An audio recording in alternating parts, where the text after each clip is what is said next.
சற்று முன் கிடைக்கப்பெற்ற மிக மிக முக்கியமான செய்தி ஒன்று வெளியாகி உள்ளது. ஆளுநருக்கு அடித்த அதிர்ஷ்டம். உள்துறை அமைச்சர் அமித்ஷா அவர்கள் இன்று மதுரைக்கு வந்துள்ளார். பாஜகவின் பொதுக்கூட்டத்தில் ஆளுநர் மாற்றம் நடைபெறாது.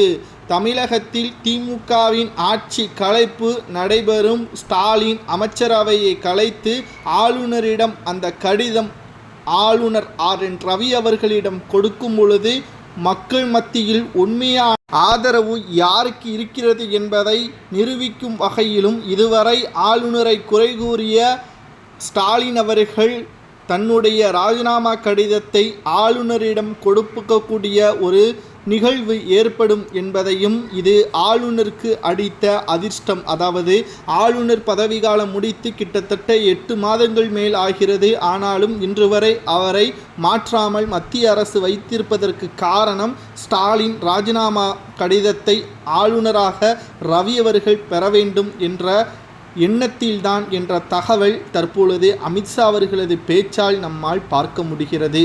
மதுரையில் திராவிட முன்னேற்றக் கழகத்தின் பொதுக்கூட்டம் நடைபெற்றது. அங்கு தோல்வியடைந்ததாக நம்மால் பார்க்க முடிகிறது. இன்றைக்கு மதுரையில் பாஜகவின் பொதுக்கூட்டம் மிகப்பெரிய அளவிலான வரவேற்பையும், ஆனால் திமுகவின் நிர்வாகிகளும் தொண்டர்களும் இன்றைக்குமே மத்திய அரசிற்கு தமிழகத்தில் இருந்து ஆதரவுகள் கிடையாது என்று கூறி வருகிறார்கள். அதற்கான போஸ்டர்களையும் ஒட்டுகிறார்கள். ஆனால் கடைசியாக மக்கள் கொடுக்கின்ற தீர்ப்பு தான் இறுதியான முடிவு என்பதை என்னால் பார்க்க முடிகிறது என்று தமிழக பாஜக முன்னாள் தலைவர் அண்ணாமலை அவர்களும் கூறியுள்ளார்.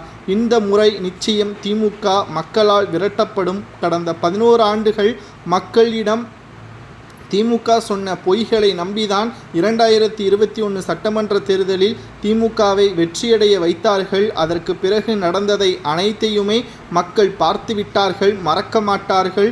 சொன்ன வாக்குறுதிகளில் 20% கூட நிறைவேற்றப்படவில்லை என்றும் மக்களிடம் கடும் கோபத்தை திமுகவின் அமைச்சர்கள் வெளிப்படுத்தியதும், அமைச்சர்களை கண்டிக்க முடியாமல் திணறிய ஸ்டாலின் அவர்களையும் மக்கள் கடுமையாக இன்று வரை இணையதளங்கள் முழுவதுமாக விமர்சனம் செய்வதை நம்மால் பார்க்க முடியும் என்று தமிழக பாஜக முன்னாள் தலைவர் அண்ணாமலை அவர்கள் மேடையில் பேசியதையும் நம்மால் பார்க்க முடிகிறது.